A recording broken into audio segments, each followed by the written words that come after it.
magtanong? Naghahanap kasi ako ng trabaho eh. Pwede bang malaman kung sino ang dapat kausapin? Sorry miss, no? Pero, tingnan mo, no vacancy. Dennis? Oh? Sige miss, ha? Pakihatid din na yung guest talaga. I hope you enjoyed your stay, sir. Let's go, sir. Thank you. Come again. Yeah, you really like it where I come from? Time you see it. It's space time.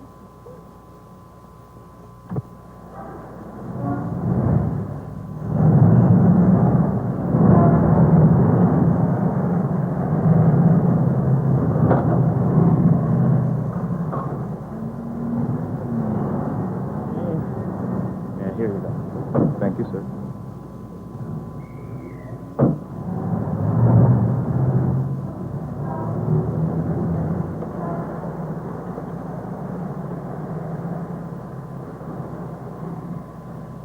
Hello? Hello? Ito po bang Metropolitan Condominium? Pwede ho ba makausap si Miss Montes? Bessie Montes ho? Wala ko siya dito eh. Punta lang niya si Pardon. Alam po ba niyo kung saan parlor siya nagpunta? Pero Dennis, bago pa lang tayo nagkakilala eh. Paano ka nakakasiguro na mahal mo ko? Helen, tayo lang naman makapagsasabi kung talagang mahal natin ng isang tao, di ba? Isa talaga naman minahal na kita nung una pa lamang kita makita nun eh. Sa hotel namin. Kasalanan ko ba yun? At saka kung hindi ba naman talagang may electricity tayo sa isa't isa? Ang laki-laki ng Maynila. Bakit pa tayo nagkasabay sa bus nung minsan pauwi tayong pareho? Pero Dennis, hindi mo pa alam kung sino ako. Ikaw si Helen. Hindi ko pa rin alam kung sino ka. Ako si Dennis. Puro ka namang kalokohan eh. Hindi, talaga Helen. Puwera Steve. Ngayon ko lang naramdaman to sa buong buhay ko. Yung mukha mo kasi, parang Betamax sa utak ko. Rewind ang rewind tuwing mauubos yung tape. Pinipilit ko nga ang ate mo kanina. Eh, kaso, tigas naman ang ulo niya eh. Total, may kilala naman akong doktor sa San Lazaro.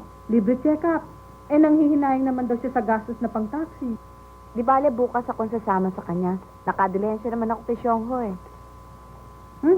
Baka naman itong pagkain na to, tira-tira lang ni Xiongho doon sa restaurant. Hindi, pinabalot siya ni Xiongho. Ate, halika na, kumain na tayo dito.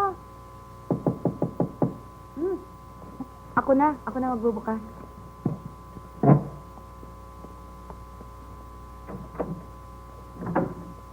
O Dennis, anong ginagawa mo dito?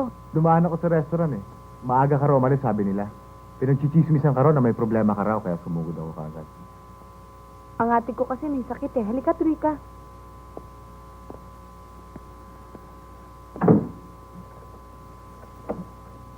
Ate, si Dennis, yung kinikwento ko sa'yo. Dennis ang ate ko. Ate mo ba siya?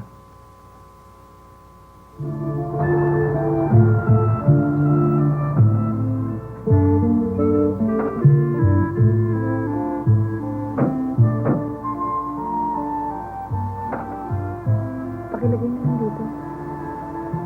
Magkano ho? 25 pesos po. Ito ho, oh. Salamat ha.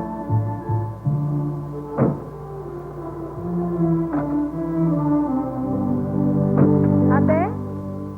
Ate Eden? Ate?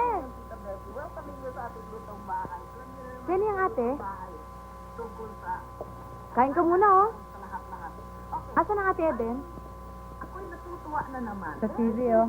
Na Ang naman sulat. itong recipe na i-demonstrate ngayon.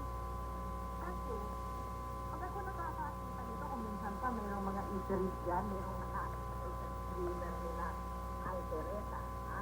Medyo, pag sinabi ng Albereta, maisisip mo yun, ano kaya ginamit doon? Kalderetang kambing, kalderetang baka, kalderetang manok, ginagawa